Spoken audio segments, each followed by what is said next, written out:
Icebox Radio Theater is on the air. Coming to you from the familiar, friendly confines of rain-drenched International Falls, Minnesota, we are here in Smoky Bear Park at the Bandshell. It's the big broadcast of 1920. Wow. First mistake is mine. It's really old-time radio, 2021, featuring two original world premiere radio plays written by and for the people of the Northland. Thank you so much for coming out. We are the Icebox Radio Theater. A couple of brief announcements before we get going. Want to let you know we are broadcasting, first of all, here in the park at 106.9 FM. If you brought a radio, you should be able to pick us up there. Or if the heat or the rain get to you, just head to your car and you should be able to pick up the signal within the confines of the park and not much further. Also, we're broadcasting on the internet today. That is available at our website, iceboxradio.org/live. If you know anybody anywhere on planet Earth who you think might enjoy this show, go ahead, ring them up, let them know that it's going out live right now and will be available as a podcast after that. Well, it's our 10th year doing a show at the Bandshell, going back to our founding. We actually founded in 2004. And I think this is at least the 10th year of doing a show here at the Bandshell. Going to be doing two new plays of existing series, popular series, including Bush Pilot. That was written by Dave Irwin. He's done 4 or 5 episodes. This is a brand new premiere episode today entitled The Promise. And the wacky folks of Radio Icebox, the fictitious town of Icebox, Minnesota, just up the road from here. It's not here, trust me. We'll be along with a wonderful story concerning Bigfoot. Also want to mention, we do have some sponsors today. Of course, iFalls Nice, who covers the expense for the concerts each and every Wednesday. How about we just give iFalls Nice a nice round of applause. More than anything, we need to gather these days, and we're very lucky to have this opportunity. Also want to mention Worley Motors participated in our recent fundraiser on the 4th of July. Thank you very much there, as did Border State Bank. So, you know what? Forgot to warn you guys of this. I was going to do a little introductions before we even begin, because it seems like once we're done, everyone wants to leave really fast for some reason. It's a mystery. So let's just go down the line. Ladies and gentlemen, one of our actresses, Diane Adams. Give her a nice round of applause. You know him, you love him. From behind the bar at the Cantilever, it's Cody Boyer, ladies and gentlemen. He's not sitting on the floor. That's what he calls a chair. Chair. These are available for sale in the lobby. Been with us for a very long time since he's played a teenager, Justin Kapla, ladies and gentlemen. Woman who made her debut on this very stage playing a mermaid, Ayla McIntosh. You know him, you love him, you've probably hired him at some point or another, Tom Bement, also known as Larry. There's no way to do this because he's hiding behind me, which if you know Caleb, makes perfect sense. Caleb Silvers, ladies and gentlemen. And now he won't be able to talk when it's his turn. And the star of Bush Pilot, as well as the president of the theater, Mr. Jim Yount. And making her live show debut as our Foley artist, sound effect artist today, Evie Conant, ladies and gentlemen. I get it. You just all came to see the sound effects. And how about a big round of applause for our engineer, Ian Hall. It's his fault. Whatever happens. So if the cast of Bush Pilot gets up here, I think we can get this started. If I don't.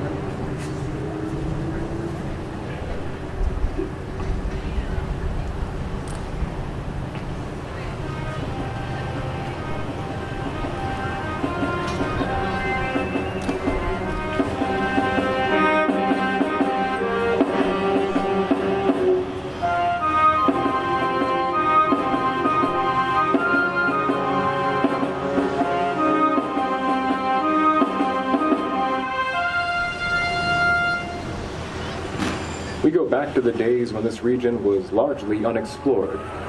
Small towns across the north were only accessible by tedious train journeys, and often, where the tracks ended, so did civilization. Lakes and rivers had been the North's only roads for a millennium, navigated by canoe in summer and snowshoes or dog teams in winter. Then to the hinterland came the bush plane, carrying people and freight to places where no roads exist or men had ever set foot.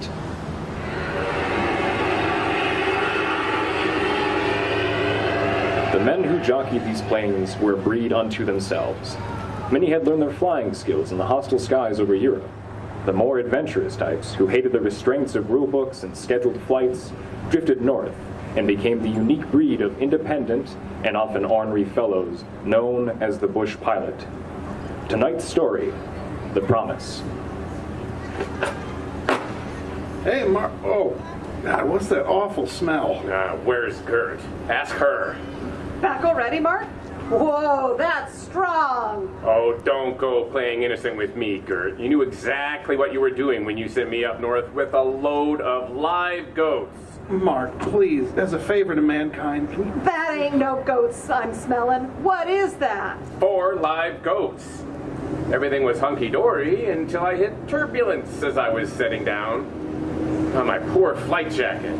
Please take that thing outside. Explain later. It reeks. One of those rotten critters grabbed my jacket off the back of the seat. Then they all took turns puking on it. Then came the diarrhea. Maybe you should burn that thing, Mark. Timothy, get your butt down to the dock and start cleaning up that plane now. Never mind him, Mark. The kid doesn't know any better. Tell you what, put that thing in a bag out on the steps and I'll pay to have it cleaned. Yeah, now please. Before we all start upchucking. Ye gads, that smells worse than dead skunk.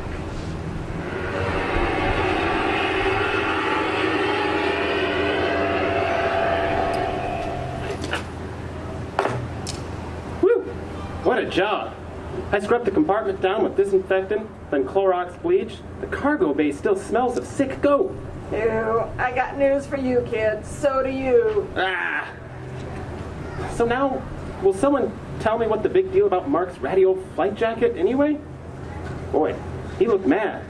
I thought for a second he was going to flatten me. Timmy, my boy, that old leather jacket is Mark's prized possession. His talisman. Huh? He wore that flight jacket through 2 tours with the RAF. Then, when he transferred to the RCAF, he wore it while an advanced flight instructor with the Commonwealth Training Unit out west. No wonder it looks so beat up. That weather-beaten old jacket, as you call it, kind of Mark's good luck charm. Ever notice that patch on the right cuff? Yeah, it's hard to miss. That patch covers a hole made by a piece of shrapnel from an ME-109 nose cannon back in 41. The souvenir being shot down to the second time. Remind me to never make fun of his jacket again.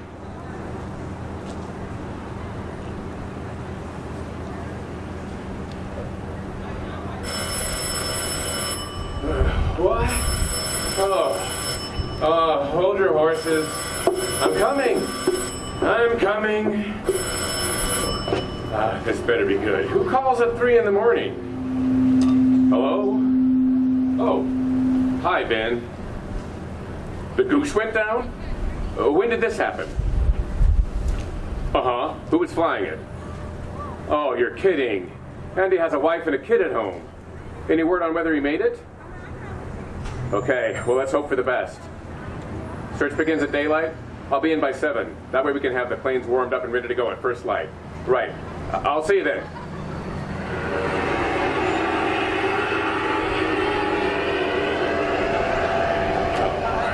Well, everyone here? Did we all make it? Are we good? All right, fellas, listen up. This is Inspector Grimes from the OPP. He's been appointed search coordinator. Morning, men. Thanks for coming in. According to reports, the plane left Savant Lake about 3 p.m. yesterday for a 40-minute flight with a load of freight bound for a logging camp on West Iron Lake. He never arrived. The camp didn't get word out about the missing plane until, sometime after midnight. The provincial police and the Lands and Force are both putting a plane up with spotters. I'm putting up everything we've got in the air, too, so that should give us 7 aircraft in all. The DOT is putting the word out, so every pilot in the district will be keeping their eyes peeled until he's found. If we haven't spotted him by nightfall, the RCAF will be sending up a Goonie bird out of Winnipeg at daybreak tomorrow to help with the search. Tim and I rounded up every thermos we could lay our hands on, so everyone takes a coffee up with you, and the Sally Ann is sending over donuts for us when we come in to refuel. Well, I've split you into 2 groups. Group 1 takes off as soon as this briefing is over, and you will search northward in the grid pattern I've marked on these maps, starting from West Iron. Group 2 will leave 10 minutes later, and your grid starts from Savant, southeastward. With this many planes concentrated in a small area, pilots, keep your eyes peeled for other aircraft, and stay on your grid pattern. Let your spotters do the searching, please. I don't want to lose any more planes today. We will be using the emergency frequency, so let's keep the chatter to a minimum. I will be coordinating from here. Okay, boys, let's get into the air and find Andy Phillips. And girl, you're not making me sit around here on my butt until you find poor Andy. I'm spotting for Mark. Well, quit flapping your jaws and let's get going, Gert. We're in Group 1. And don't forget my coffee. It's my coffee too, kiddo. Oh yeah, let's go. Okay. Load them up.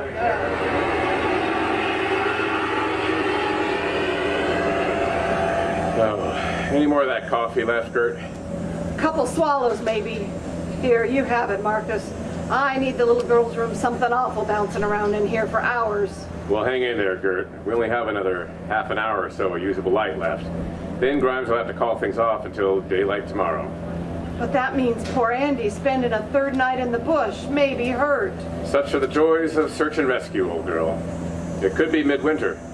Oh, speaking of old, these eyes of mine feel like I kept them stored in Humphrey's litter box. Oh, that's right. I forgot this is your first time spotting. Eye strain. There's a trick to that. You see, you have to Rescue lead to all planes. Rescue lead to all planes. Return to base. I repeat, return to base. Bad news, fellas. A trapper just stumbled across the wreckage. Burn on impact. Sorry to tell you, but your man didn't make it. Please confirm receiving. Oh my, that poor family. Rescue 1, Roger. OPP rescue. Message received. Rescue 3, returning to base. Rescue 4, Roger, Wilco. Aircraft 5, acknowledged. Oh, son of a... excuse my French, Gert.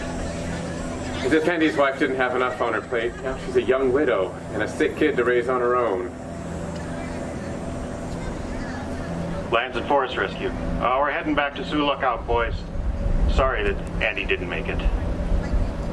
She's family. We look after our own.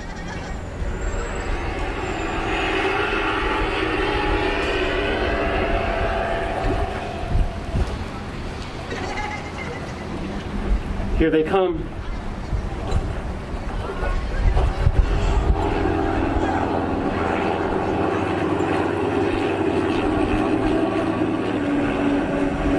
Hey, they aren't landing. How come they're all bunched up like that? Oh, they're swinging out over the bay. Pretty sloppy flying, if you ask me. Well, I'll be. You see where they left a gap in their formation, son? Yes, sir. Andy must have been Air Force during the war. This is the highest tribute a fellow aviator can give a fallen comrade. Oh, son, you have just witnessed the missing man formation. Wow, they flew right over the office at treetop level.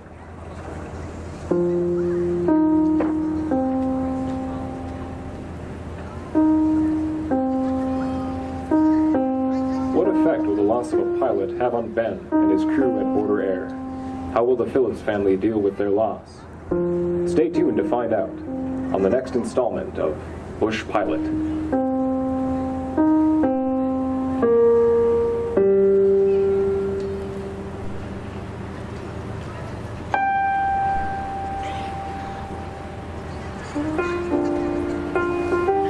International Falls Public Library is your source for lifelong learning opportunities as well as entertainment. The library has over 50,000 books, definitely something for everyone. There are over 1,400 audiobooks on CD, 60 magazine subscriptions, and 3,000 DVD movie titles available. That's not all, though. The library also provides over 500,000 digital items through the apps Libby and Hoopla. You can borrow e-books, comic books, audiobooks, magazines, TV shows, and movies to read, listen, and watch on whatever device you choose. But that's still not all. The library also offers lots of opportunities for digital learning through LinkedIn Learning, Mango Languages, and Creative Bug. You can learn how to start your own business, marketing skills, learn a new software program, or even photography skills on LinkedIn Learning. Mango Language app offers over 70 modern languages with interactive inductive lessons to help you gain language skills that stick. Our newest digital offering with the Arrowhead Library System is Creative Bug, which provides thousands of courses on everything from basic houseplant care to soap making to knitting a sweater to engraving a photo on wood and more. And that is still not all that your local public library has to offer. The library has things that you can borrow, things to learn new skills or just help you save money. You can borrow a sewing machine, a pack-and-play baby bed, a dehydrator, or a shaved ice machine. You can borrow a Cricut, a metal stamping or wood burning kit, and try a new hobby. Think you'd like to play disc golf? Borrow one of our sets and see how you like it. Having a family reunion or a party? Borrow our large outdoor games like Jenga, Kerplunk, or Cornhole and make wonderful family memories. Or borrow a jigsaw puzzle and have a quiet evening or two at home at the cabin. The library also offers space to record your own podcast or music.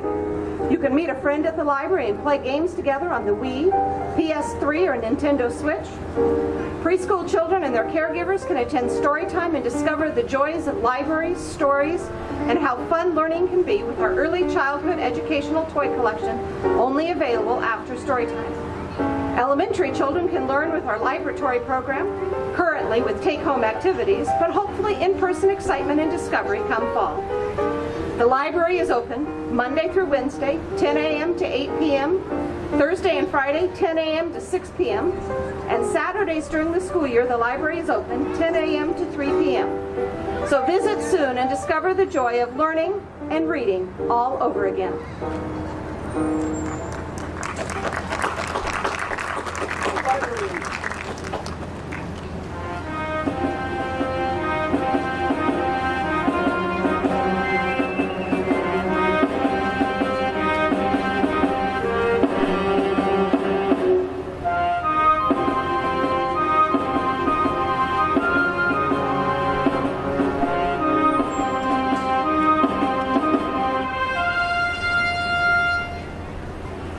Last time we visited Mark and the gang at Border Air Services, the team had lost a valued co-worker to an untimely accident. Mark took the loss especially hard, since he and Andy Phillips had served in the same squadron in the RAF. Now a year has passed, and Mark is teaching Andy's young son, Ronnie, to fly. We pick up our story just after Ronnie's latest lesson.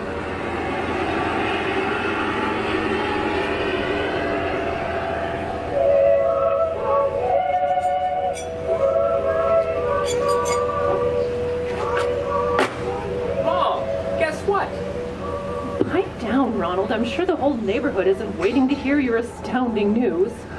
Did you thank Mr. Black for your lesson? Well, he certainly did, several times. Mark says I'm ready to go solo and get my license. That's Mr. Black to you. Now, back up just a minute. But Mr. Black says I'm ready and I can get my license once I turn 15. Mark, are you sure? Sorry, Martha. Didn't mean to blindside you like that, but... Yep, he is as ready as he'll ever be. Well, let me think about it.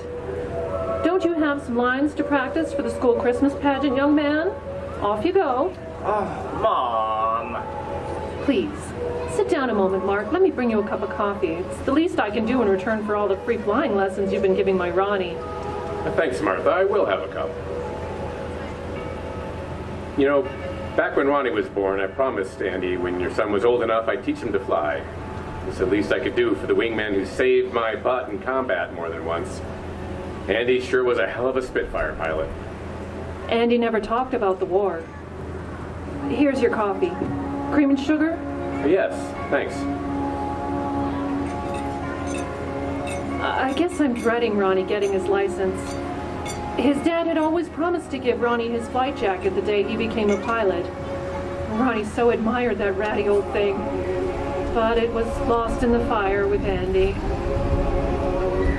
So, how have things been going for you and the boys since you lost Andy? Well, I won't try to kid you, Mark. It's been tough, especially trying to raise a son by myself. Thank God Andy had a little insurance, and I'm getting his military pension. You know, Gert helped me get a job waitressing at the Bluebird while Ronnie is in school, so at least we're getting by okay. It's just, I worry so about Ronnie. He misses his dad something awful, but he never complains. He's become such a quiet boy. He spent so much time alone in the sanatorium in Port Arthur last time the TB flared up. He was away from us for 2 weeks short of a year. Thank goodness Andy was able to fly down there to visit him quite a bit. Tuberculosis is tough on any child. Do you really think he can pass the physical to fly? TB is tough on the whole family, Martha. Good news is he doesn't need a physical for his private pilot's license, just the standard eye exam. Mark, he's so young, and he's been sick so much. Martha, you're in Ontario. You qualified for your private pilot's license at 15. Now, I taught a couple hundred kids to fly while in the service. Ronnie is a national, like his dad, with a healthy dose of caution and common sense. Well, if you're really sure. I mean, he can't even drive a car until he's 16. Well, true, but there is a lot less traffic in the sky than on the highway. Besides, I've taught him all I can for now. Once he logs enough hours solo, I'll teach him instrument flying. With any luck, health-wise, by the time he is 21, he just might qualify for his commercial ticket. It was Andy's fondest dream for his son to follow in his footsteps. Yes, that's what I'm afraid of. But yes, it was Andy's wish.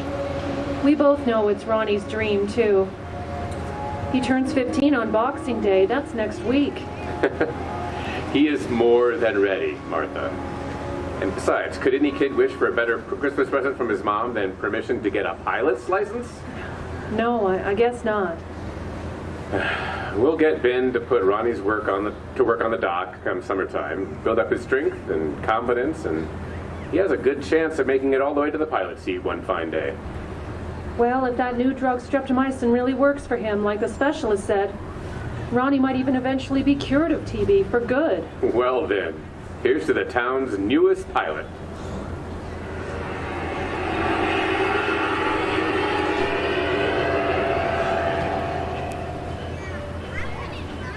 So, Santa good to you this year, Tim? He sure was. He brought me a new top coat from Lemons. I'm going to wear it to the new big New Year's Eve dance at the Orange Hall. Yeah, nice. Nothing like going top drawer, huh? Speaking of new togs, did you notice Mark has a new leather flight jacket? No. You gotta be kidding me. I asked him if it was a gift from that girlfriend of his. Ah, that'll be the day. Nope. He just sort of growled at me and muttered something about forgetting the old one at the White Pine, and some lowlife had up and swiped it. You don't say. That guy must have been blind drunk. Who in their right mind would want anything that beat up? I swear, every so often I could still notice the faint aroma of goat on that thing from 2 summers ago. Now that is mighty strange. I could swear 6 ways to Sunday that Phillips kid was wearing a beat-up old flight jacket, just like Mark's when he came in to show off his new pilot's license yesterday.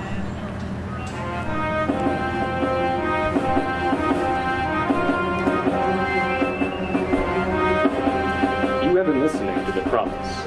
And even though it's just a bit early, on behalf of Mark and everyone at Border Air Service, let me wish you all a very Merry Christmas and a happy and prosperous New Year. Stay tuned next time for another adventure of The Bush Pilot. And that was The Bush Pilot by Dave Irwin. Well, I was going to play a song by Myron Howerlick, God rest his soul. There it is. We're going to take a minute, reset some sound effects, change out a cable or 2, and we will be right back with Radio Icebox right after this. What I have to say, and if I try to tell you, babe, I know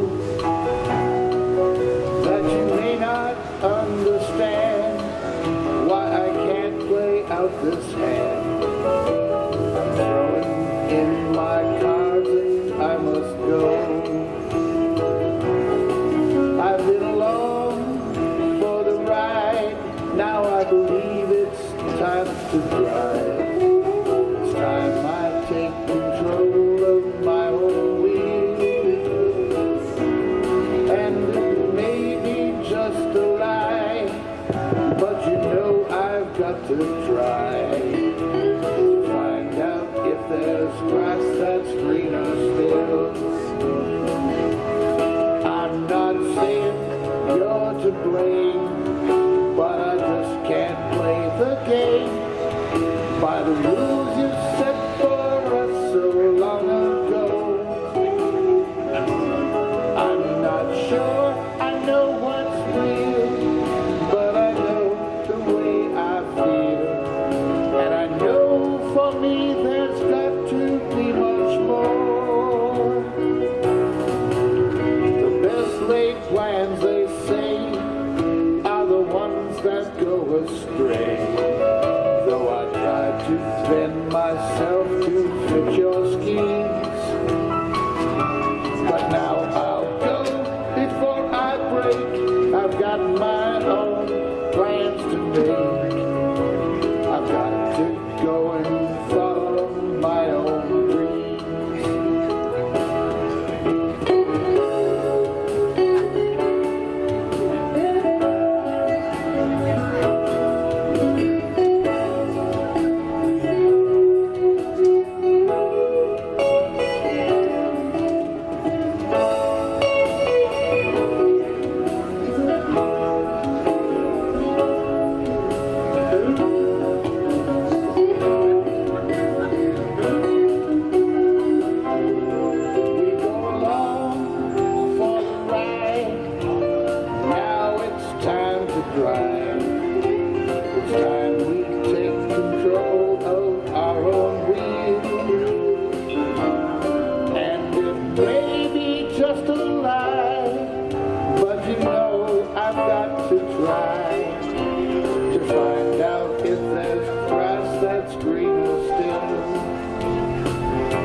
To the north in the United States, along Minnesota's border with Canada, there sits a tiny village known as Icebox. Years ago, an event of cosmic significance cut off the village from all outside communication. No television, no cable, no satellite, no internet. This community of a few hundred souls gets all of its news and entertainment from a single, low-power, mostly legal, community broadcast station, Radio Icebox. This is their story.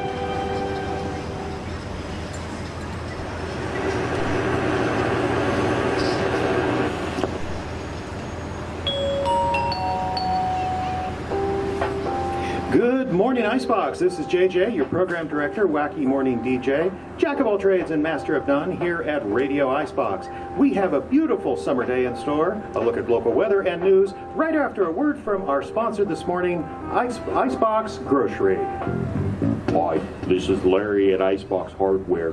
Happy to announce that spring is officially here, so the extra security is going to be let go. Now, I'm real proud of you all.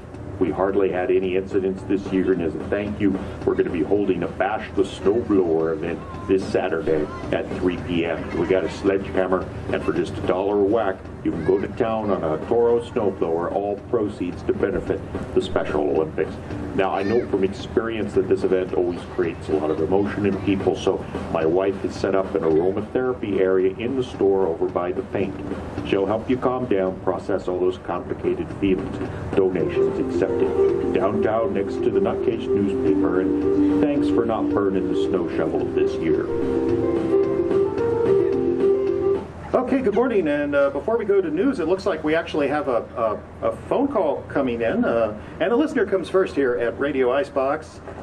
That is, if I can figure out how the phone patch works. Hey, you got JJ in the morning show. What's on your mind? Hello? Yes, ma'am, you've reached Radio Icebox. I'm trying to call the radio station. That's right, you've reached us. It's the morning show on Radio Icebox. So, this is the radio station? Yes, ma'am, it is. Can I help you? I'm trying to call that one on the radio. The one who talks without a name. It's just letters or something. You mean JJ? That's it. That's the one. Let me talk to him. You've got him. This is JJ in the Morning on Radio Icebox. Who? Look, ma'am, let me put you on hold and start a song. I'm sure that we can help you if you just... No, don't put me on hold. I have to tell the people something. The people? Yes, the people. There is an emergency. He's back. Say what now? I saw him in the woods behind my porch. He's back. Who's back? Bigfoot, of course. Who do you think I'm talking about? Really? You saw Bigfoot? That's right. I live at the end of 6th Street along Beach Avenue. The woods are right out my back door. I went to tap out my pipe this morning, and there he was. 7 foot tall, covered with reddish brown hair. I about dropped my bulldog. Your dog was with you? No, that's the type of pipe I have, a bulldog. I see. Well, this is fantastic information, ma'am, and I really appreciate you calling me of all people. Smells. Beg pardon? I said he smells terrible. They call them skunk apes, you know. And if you smelled him, you'd know why. Okay, well, thanks again for... Oh, gosh darn it, I didn't ask her name. Thank you again for the wonderful lady that just called us to report a Bigfoot sighting in the woods along Beach Avenue. News is next. Hey, everyone. It's me, Woody, again. Well, life didn't get her SUV, so now it's a trip to the casino with the girlfriends. So, come on down to Woody's Guide Service and Bait Shop. We got pretty much the same crap we've always had, but there's more of it now. Oh, and there's still some t-shirts left from the last Olympics when we put the Olympic logo next to ours. They're kind of rare now, so maybe you should pick up a few for people what visit from out of town. Well, I'd hurry, because the Olympic Committee's lawyers have been looking for who's making the shirts. So as you can see, we need money. Maybe a lot. Come down and give me some of yours. Woody's Bait Shop and Guide Service on Beach Avenue in Icebox. Open alternating Tuesdays, 1 to 5. Hurry, because, I might be in jail soon. Woody's.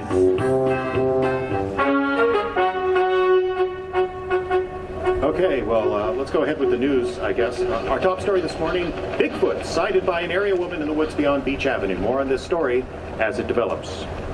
In other news, a candidates debate designed to weed out the field for this fall's mayoral election descended into literal mudslinging Tuesday evening when Edgar Potlatch, the candidate from the recently formed Edgar Potlatch Is Always Right party, had a philosophical disagreement with Gloria Goldstein-Hughes, the candidate for the Age of Aquarius Polytechnic Party.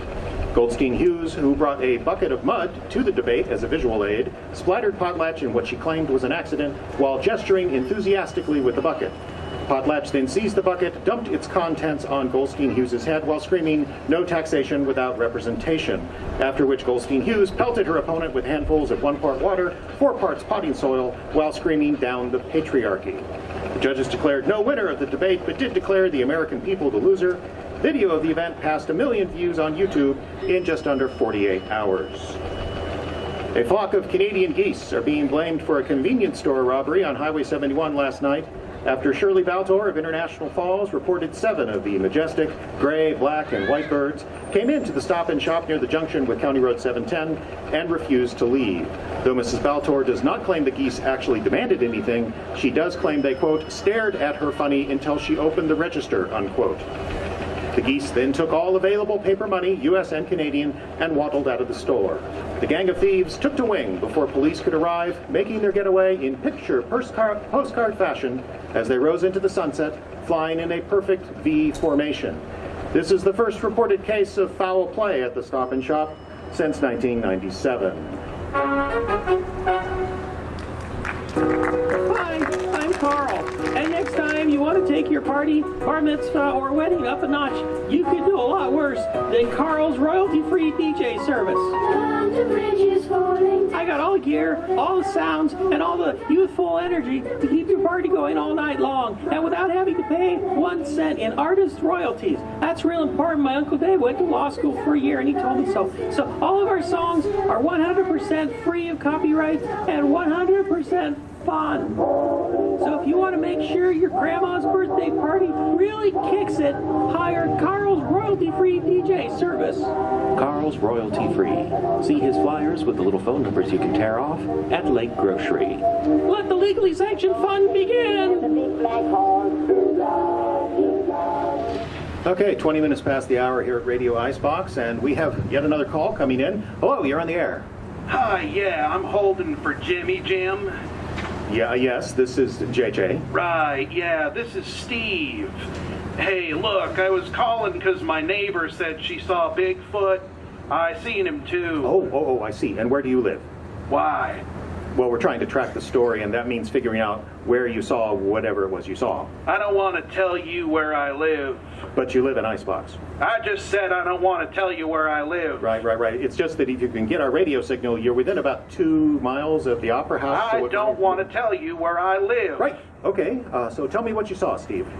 Well, in my woods behind my house, those are the woods off Beach Avenue, I seen him walk back and knock a couple branches off trees. Okay, really, and how would you describe the creature? Probably 8, 9 feet tall, maybe 500 pounds. Wow. Smelled real bad, too, just like Polly said. Her place is just up the road from mine at 602. I'm about 2 doors down from hers, all. But I don't want to tell you where I live. Your secret's safe with me. Thank you, Steve. We're following a big story here at Radio Icebox. Bigfoot sighted off Beach Avenue. So we need to... Oh, wow, we got another call coming in. You've reached Radio Icebox. You're on the air. What are you going to do about it? Sorry, this is JJ at Radio Icebox. Who am I speaking to, please? This is Edgar Potlatch, Beach Avenue, and I pay my taxes. That's very commendable, sir. What are you going to do about it? Do about your taxes? No, this Joker in the monkey suit walking through the woods. He just came through my backyard, stepped right on the wife's begonias. She's off shopping in the city, so I know when she's going to blame me when she gets back. So I want to know what you're going to do about it. So you saw Bigfoot too? Don't change the subject. I pay my taxes. Well, have you called the police? No, they don't take my calls no more. That's why I'm running for mayor. Well, sir, we're a radio station. We're a private business. We don't actually receive any tax dollars. Oh, sure. That old excuse. You're just like the grocers at the hardware store. I pay my taxes and I expect service. Okay, but to clarify, you sighted Bigfoot in your backyard along Beach Avenue. That's right. Number 302, just 2 doors down from Steve. He's at 306 Beach Avenue. Steve didn't want his address read out over the air. Just erase that then. This is live radio. Oh, what for the love of... What do I even pay my taxes for? Okay, it's 25 past the hour here at Radio Icebox. We're going to play a song, catch our breath, but stay tuned for the latest on all these Bigfoot sightings right after this.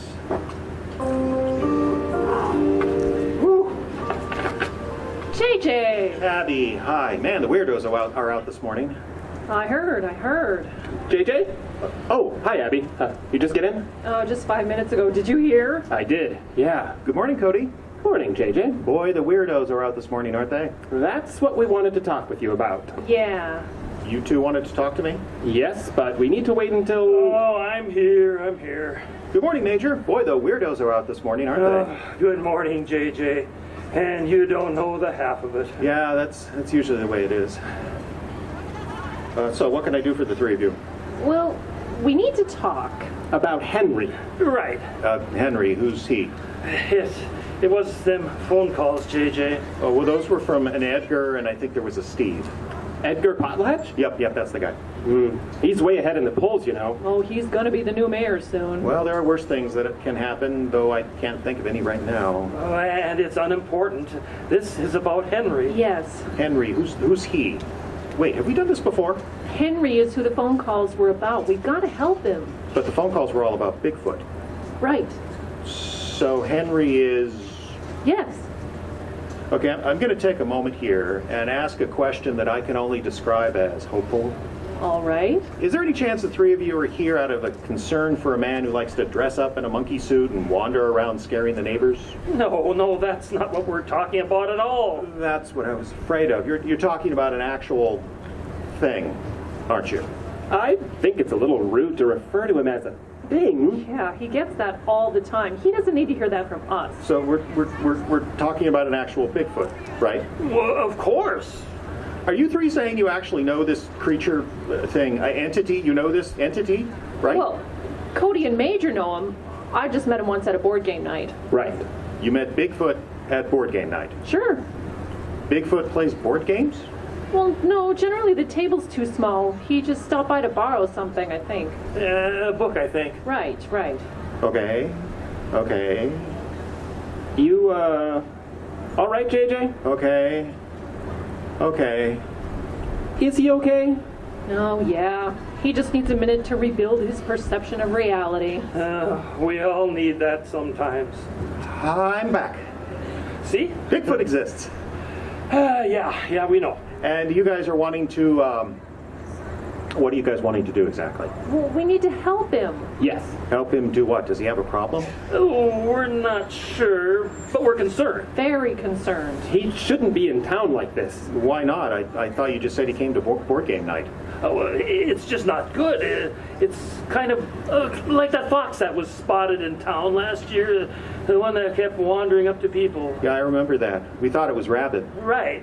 Same principle here. If a wild animal starts wandering up to people, it means something's wrong. Wait a minute. Are you saying Bigfoot's rabbit? Of course not. Don't jump to conclusions. Well, Grandpa. Well, I'm sorry, but we don't know what's going on. We know Henry's not right, and the best available data suggests Bigfoots are warm-blooded, which means they are susceptible to rabies. But you can't say that out loud. You'll scare people. There's no one here but JJ. And now I'm scared. Oh, you're always scared about something. Well, that's true. Look, JJ, we're talking about here is going into the woods and finding Henry and just making sure he's okay. We're worried about him, and he's our friend. Yes. Okay, so what do you need me for? You're just a contingency plan. For what? Well, if we find Henry unconscious, it will take all four of us to lift him. That's a good rule of thumb. 1 adult Bigfoot equals 4 adult humans. But we really don't think it's going to be necessary. Oh, we just want you along just in case. How do you guys have such information? Internet. Yeah. And you believe the internet? When it comes to information on Bigfoots, sure. Where else are you going to find that? So sorry, did you just say Bigfoots? Yes. Shouldn't it be Big Feet? What? You said Bigfoots. Shouldn't the plural for Bigfoot be Big Feet? It's the Klamath Falls Conference all over again. Oh, don't get him started on this, JJ. Started on what? Oh, on what the plural form of Bigfoot should be. There's been extensive debate online and in person about the proper plural of Bigfoot. And people worry about these things? People obsess about these things. Let's just all settle on saying Bigfoots for now. The debate can wait. Yeah, the debate between smart people and people who are stupid and wrong. You mean the Big Feet people? Of course. Okay, I'm just checking. What are you guys going to do now? Well, first we provision, then we meet at dusk in the woods off of Beach Avenue. What? We're going into the woods at night?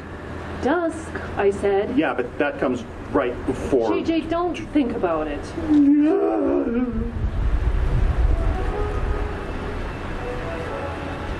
And so the day passes with the tiny village of Icebox caught in the grip of fear. Bigfoot Fear. Reports of sightings roll in, the radio station reports diligently, the police department takes their phone off the hook and hides in the basement. But luckily, no close encounters or property damage is reported beyond Mrs. Potlatch's begonias. It's 10 hours later now, and Cody, JJ, Abby, and Major Adele have gathered at the end of 6th Street, where the calm and order of town gives way to the animal savagery of the wilderness beyond. Gazing into the woods and their destiny, the quartet of adventurers takes a moment to collect their thoughts before JJ speaks. I'm going home. Grab him, Cody. Got him. Let go. I'm not going out there. There's nothing to be afraid of. Well, then why are you carrying a rifle? Oh, this is more of an accessory than a gun. Goes with the pith helmet and the cargo shorts. Bandolier's a nice touch, too. Oh, thank you. So you're going into the woods with a high-powered rifle, and I'm guessing 30 rounds of ammunition, and you're claiming that it's safe? Yes. Why? Well, because I have a high-powered rifle and about 30 rounds of ammunition. And you're saying that's enough against Big Feet? Grandpa, hand me the rifle. Boys, would you quit squabbling and get it together? Dusk is the best time to find Henry, and I'm getting worried. From everything you said, it sounds like Henry can take care of himself. Which is very possible. We just have to be sure. Right. Okay, fine. Are you going to be okay? I think so. I just don't like nature. We know. We'll keep as much of it off you as possible. Thank you. Let's go.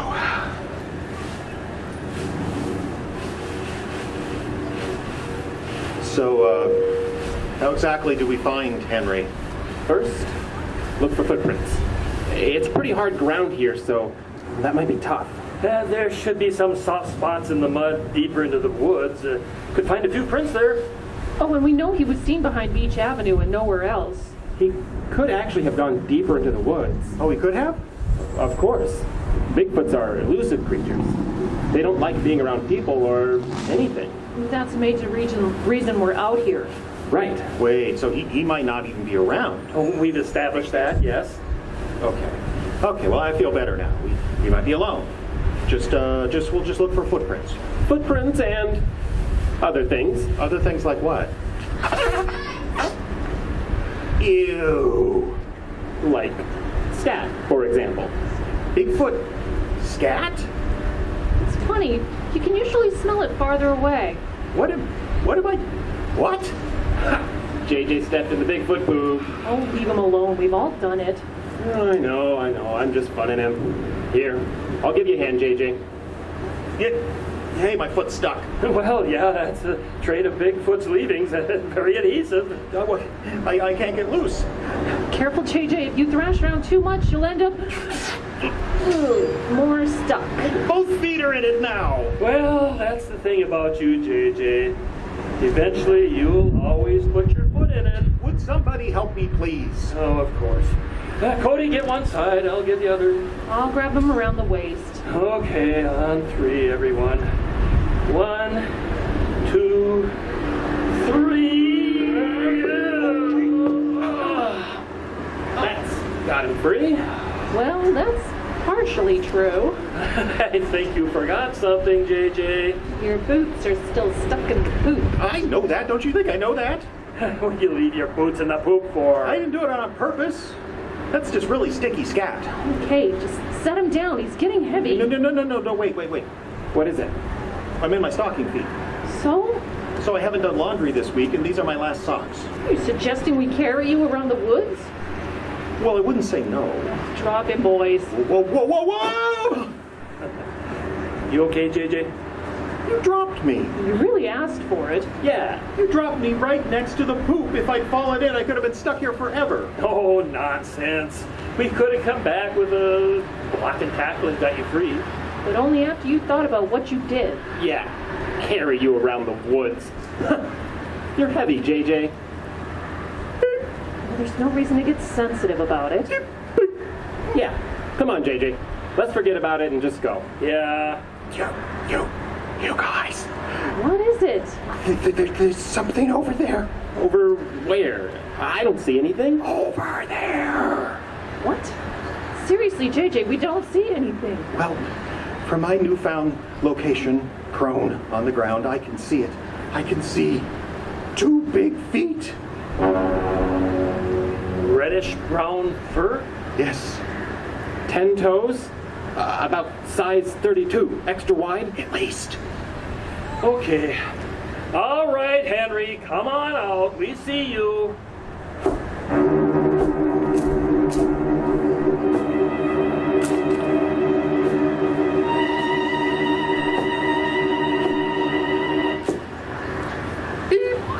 Hello, Henry. How are you feeling? Oh, sweetie, I'm sorry to hear that. You shouldn't go walking through town like that, Henry. Yeah, you had us worried.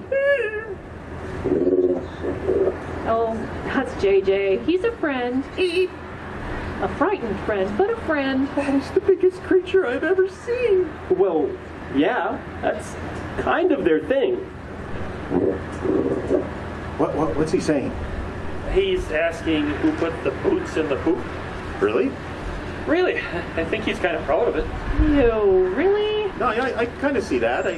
It's kind of a dark human impulse to show off your poop. I had this roommate at college. He always made us look before he flushed. Weird guy. He's in the legislature now. Well, Henry says the boots are ruining the effect, and he's going to take them out. Thank you, Henry. JJ, Yeah? you're probably going to want to toss those boots out.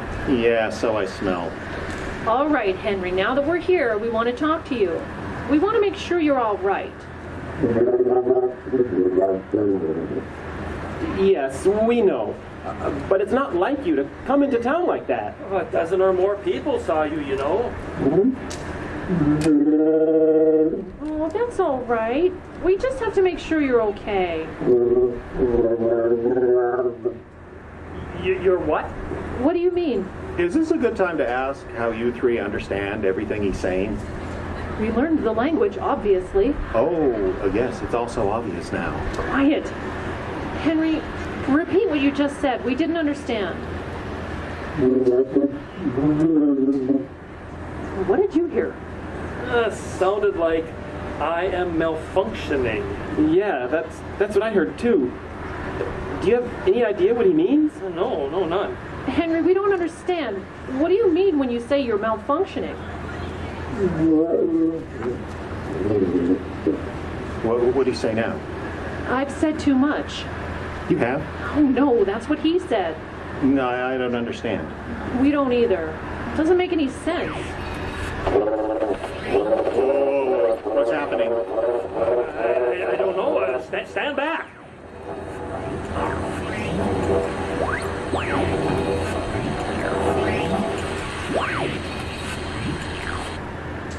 Grandpa?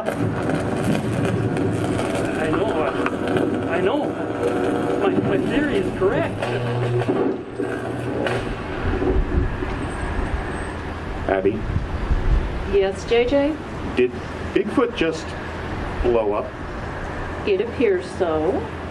Major? Oh, it's just as I thought. Good.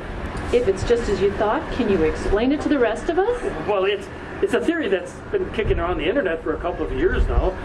You know the problem with proving Bigfoot exists. Are we really worried about that now? There's a Bigfoot slumped right in front of us, a tendril of smoke rising slowly from the top of its head. Very poetic, JJ, but beside the point. Researchers have been unable to prove the existence of Bigfoot for decades now, despite the fact that virtually everyone is carrying a cell phone these days, a cell phone equipped with a camera. Right.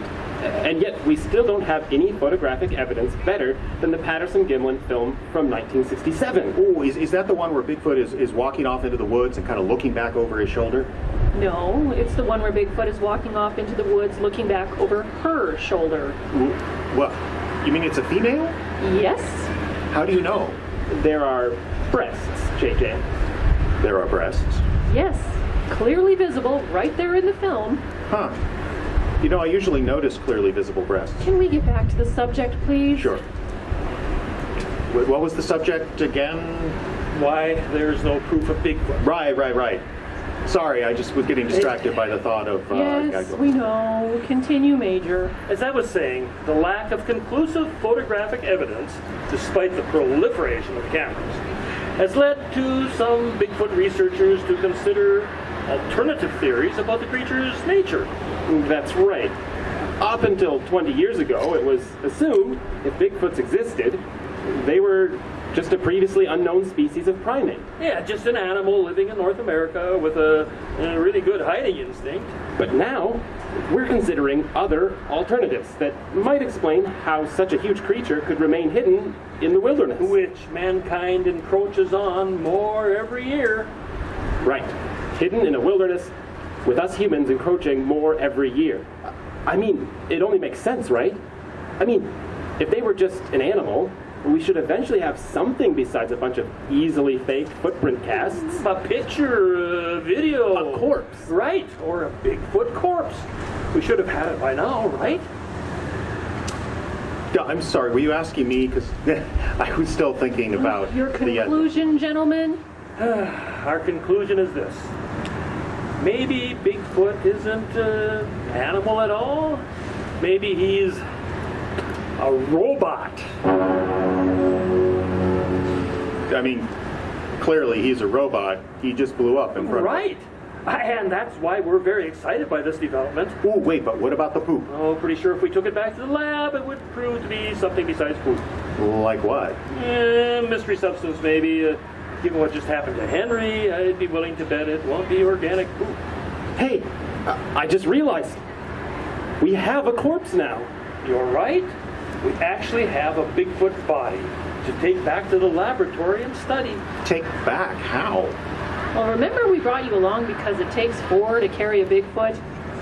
I assume that goes for dead or alive? I assume, yes. Wait, we're going to carry that thing? Must weigh a ton. About half a ton, I'd say. We just have to get it back to the trailhead. I'll break my pickup around. Wait a minute, If Big Feet... Sorry, if Bigfoots were robots, then who built them and why? That's the next mystery to solve, JJ. And I'll bet we can take some big steps toward it by getting this thing examined.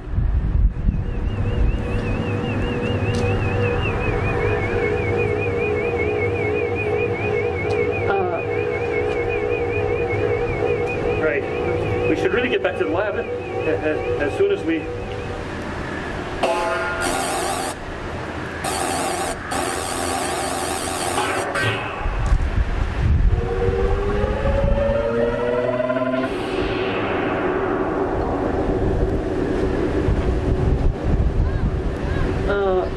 Major? Yes, Abby? Was that what it looked like? A UFO swooping down, picking up Henry with the tractor beam, and zipping away? Yes. Yes, it was. Well, I guess we know why we can't find any Bigfoot corpses around. Whoa, wait. Abby, I think JJ's brain is melting. Yeah, I see that. Yeah, it was a flying spaceship, saucer space sky. Oh, come on, JJ, let's go home. But the thing and stuff in the big... Yes, I know. Oh, look, they de-pooped your shoes. My shoes? Yes, the poop's gone, like it was never there. It was never there? All right, let's go with that. It was never there, and you were never here. Never. Abby, is he going to be all right? He will be. He just gets this way when his reality matrix is compromised by, fact. He'll just need to lay down for a little while. I'm in my stocking feet in the woods. Bert and Ernie will be very upset. Bert and Ernie? And when he gets like this, his inner child takes over and he believes he lives on Sesame Street. I'll give these socks to Oscar the Grouch. He'll love them. Maybe he'll let me see inside his can at last. Can we do anything to help? You could pick me up a big bottle of whiskey. For you? Oh, yeah. For me. Sunny day, keeping the clouds away. This has been Radio Icebox. The day the books stood still. Diane Adams, ladies and gentlemen. Cody Boyer, Justin Kapla, Ayla McIntosh. Compliment Caleb Silvers. On sound effects, E.P. Conant. Our engineer, Ian Hall. Mark Black, the Bush pilot. Jim Young's right out there. Thank you so much for coming. I meant to look up what next week's concert is. Does anybody know?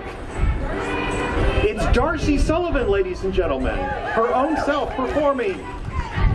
What? And friends. She has friends, and she's going to prove it next week, Wednesday, 7 o'clock. Thank you very much for coming out. Good night.